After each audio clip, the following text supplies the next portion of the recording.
Di dunia, apa yang membentuk sebuah negara? Apakah penduduk dan wilayah saja cukup, atau harus ada kekuasaan, kedaulatan, dan sistem yang membuat semuanya berjalan? North Macedonia adalah contoh nyata dari bagaimana sebuah negara membangun dirinya dari sisa-sisa masa lalu menuju demokrasi dan identitas baru. Hai semuanya, kenalin, aku Adista Putri Revalina dengan NPM 254300020. Aku dari Prodi Hubungan Internasional dengan mata kuliah pengantar ilmu politik. Selanjutnya, mari kita lihat bagaimana teori politik berlaku dalam kehidupan nyata lewat kisah North Macedonia. Yang pertama, kita akan membahas wilayahnya. Wilayah North Macedonia adalah sebuah negara yang terletak di semenanjung Balkan, Eropa Tenggara dan memiliki luas 25.713 km persegi. Wilayah ini berbatasan dengan Serbia dan Kosovo di utara, Bulgaria di timur, Yunani di selatan, dan Albania di barat. Medannya sebagian besar terjal dengan lembah sungai Vardar dan 3 danau besar, yaitu Danau Ohrid, Danau Prespa, dan Danau Dojren. North Macedonia memiliki banyak sumber air penting, termasuk aliran sungai yang menjadi bagian dari sistem sungai Morava yang mengalir ke sungai Donau. Dan saat ini North Macedonia terbagi menjadi 8 wilayah statistik dan 80 kota madya. Yang ketiga, penduduk. Penduduk North Macedonia pada tahun 2025 mencapai 1,81 juta jiwa, terdiri dari mayoritas etnis Makedonia yang beragama Kristen Ortodoks dan minoritas signifikan etnis Albania yang mayoritasnya beragama Islam. Penduduk lainnya meliputi etnis Turki, Romawi, Serbia, dan Vlach. Dan populasi inilah yang menempatkan North Macedonia pada peringkat 152 negara dengan populasi terbesar di. Yang keempat, pemerintahan. Pemerintahan North Macedonia adalah republik parlementer yang berarti kepala pemerintahannya adalah Perdana Menteri yang memegang kekuasaan eksekutif yang kuat.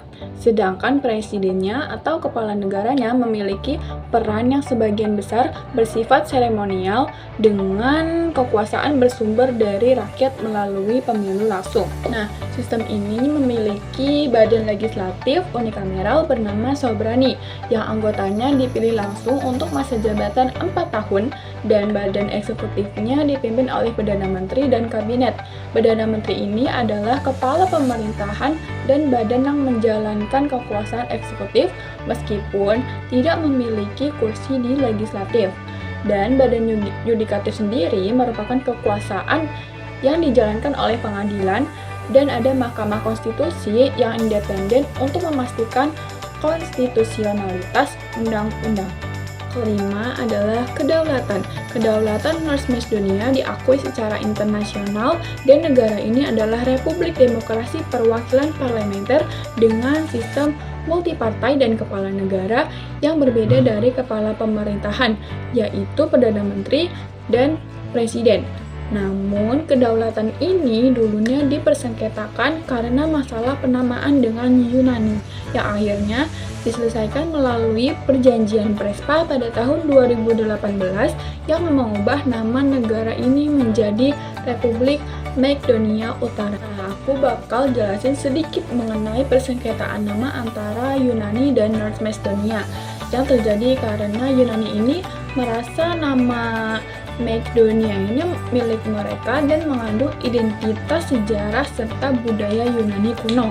Dan sementara itu, North Macedonia sendiri mengklaim nama tersebut merupakan bagian dari identitas nasional mereka.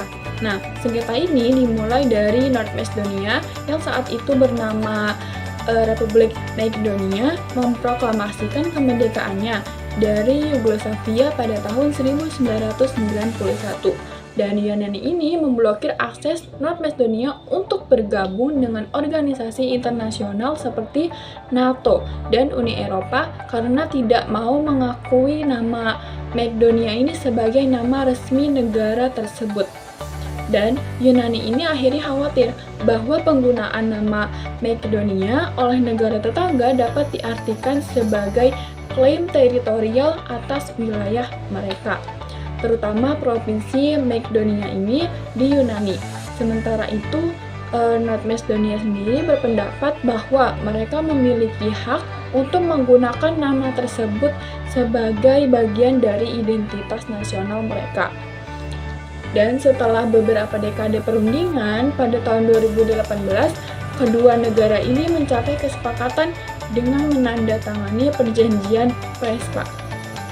Perjanjian ini menetapkan bahwa negara tersebut akan berganti nama menjadi Republik Makedonia Utara sebagai syarat bergabung dengan NATO dan Uni Eropa.